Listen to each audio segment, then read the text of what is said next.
नमस्कार दोस्तों, आप सभी का स्वागत है गुरुकुल स्टेनो एवं टाइपिंग क्लासेस जोधपुर में। आपका डिक्टेशन शुरू होगा 5 सेकंड बाद। शुरू।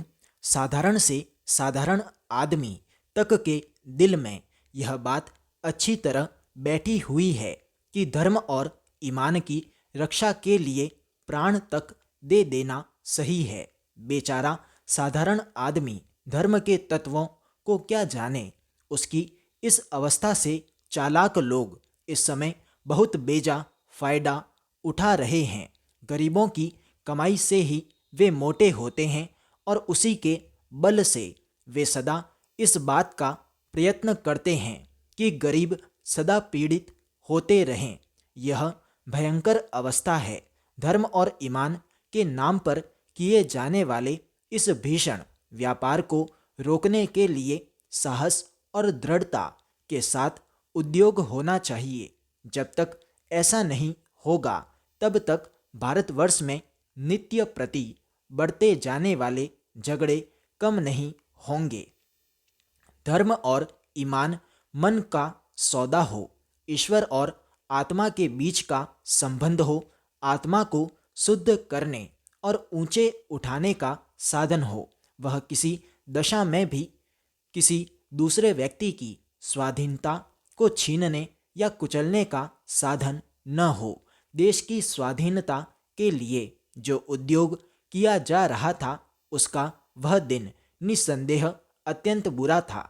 जिस दिन स्वाधीनता के क्षेत्र में खिलाफत को स्थान दिया जाना आवश्यक समझा गया, एक प्रकार से उस दिन हमने स्वाधीनता के क्षेत्र में एक कदम पीछे हटकर रखा था। अपने उसी पाप का फल आज हमें भोगना पड़ रहा है। पैरा। देश को स्वाधीनता के संग्राम ने ही धर्मात्माओं को देश के सामने दूसरे रूप में पेश किया, उन्हें अधिक शक्तिशाली बना दिया और हमारे इस काम का फल यह हुआ है कि इस समय हमारे हाथों से ही इनकी बढ़ाई हुई और इन लोगों की शक्तियाँ हमारी जड़ उखाड़ने और उत्पात का राज्य स्थापित कर रही हैं। महात्मा गांधी धर्म को सर्वत्र स्थान देते हैं। वे एक पैर भी धर्म के बिना चलने के लिए तैयार नहीं, परंतु उनकी बात ले उड़ने के पहले प्रत्येक आदमी का कर्तव्य यह है कि वह भली भांति समझ ले कि महात्मा जी के धर्म का स्वरूप क्या है। धर्म से महात्मा जी का मतलब ऊंचे धर्म और उदार तत्वों का ही करता है। उनको मानने से किसे आपत्ति हो सकती है। यदि आप अपने को दिन भर बेईमानी करने और दूसरों को तकलीफ पहुंचाने के लिए आज़ाद समझते हैं तो इस धर्म को अब आगे आने वाला समय कदापि टिकने नहीं देगा। अब तो आपका पूजा पाठ नहीं देखा जाएगा, आपकी ईमानदारी की कसौटी केवल आपका आचरण होगी। समाज तथा सबके कल्याण की दृष्टि से आपको अपने आचरण को सुधारना ही पड़ेगा। पैरा। हमारे देश में एक ऐसा सिद्धांत है जो प्राचीन काल से चला आ रहा है। वह यह है कि एक प्रशासक अथवा राजा कभी कोई गलती नहीं कर सकता है। यह सिद्धांत विश्व के अधिकांश कानूनों का एक अपरिहार्य अंग है। इस सिद्धांत का अर्थ यह है कि प्राचीन काल से चले आ रहे देश के राजा या शासक की प्रतिनिधि वर्तमान सरकार के पास भी वे अधिकार आज भी हैं।